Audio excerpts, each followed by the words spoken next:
I'm Chris Berman. Let's get straight to the action. In our first game this week, we had the Panthers end up on the right side of an 11-point game. We had a big injury in this one, and Trey has the lowdown for us. Trey? All right, Boomer, thanks.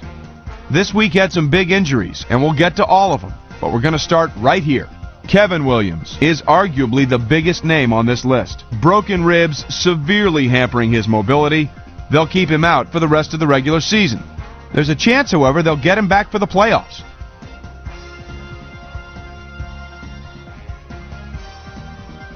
The Ravens won this contest, but will stay at the second place in the AFC North. The Vikings win yet again this week and keep their impressive streak alive. Brad Johnson threw 3 strikes to the end zone and helped his Buccaneers beat the Cardinals. In a long-standing NFC rivalry, we had the Packers pick up their 8th win of the year. Jaguars, Raiders. Reggie Williams ready to go at the 16-yard line. Makes a move, spins. He's got daylight. Beautiful pass. Boy, did that look easy for the Titans. The Jaguars go on to win this by the final score of 24-10. In the city of brotherly love, Philadelphia, we had the Eagles walk away with a 6-point victory.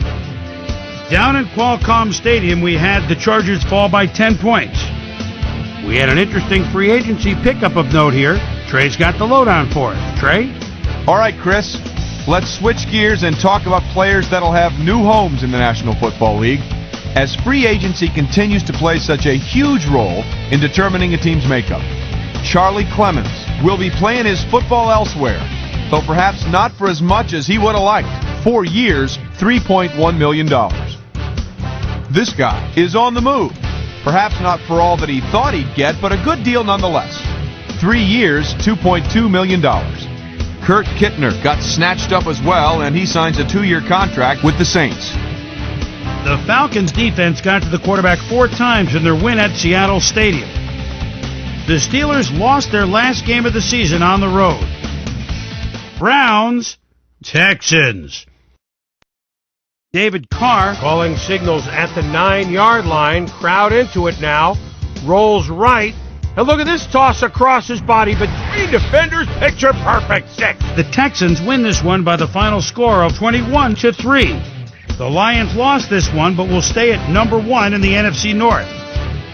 Ashley Lilly stepped it up this week and gave his team some added firepower for the win. Tom Brady threw 3 strikes to the end zone and helped his Patriots beat the 49ers. Right on the Mississippi River in St. Louis, we had the Rams lose by 6 points. And last but not least, we had the Cowboys come away victorious. All right, Boomer, thanks. All right, folks, our playoff picture has now been officially finalized. So let's take a look at it now, shall we? We'll begin with a look at the AFC. And now, checking things out over in the NFC playoff race. So there you have it, the regular season now in the books. Time to see which of these 12 teams will emerge as Super Bowl champs. We'll get it started for you on ESPN next weekend. So that'll do it from here. Boomer, we send it back over to you. And then there were 12, the playoffs, right around the corner, which means it's time for our regular season awards. But first, my primetime players. The final round of game balls go to these Warriors, each with a standout performance in the final game of the regular season. All right, as promised, here's a look at this year's best of the best, our season-ending NFL awards. Peyton Manning, without a doubt, is going to take home the hardware in this one. You see the numbers on your screen, but numbers really don't tell the whole story. Leadership, work ethic, love of the game, that's what truly makes him stand out. He had, without question, the best year of anyone. Donovan McNabb has got to be our choice for Offensive Player of the Year, and you've got to be hard-pressed to find better numbers than that. Obviously, give a lot of credit to the rest of the offense, but this is the guy that was driving the car, so to speak. Darren Sharper gets the nod as our Defensive Player of the Year, and I'll tell you what, there was no one better at taking quarterbacks and receivers alike completely out of their game. Great season.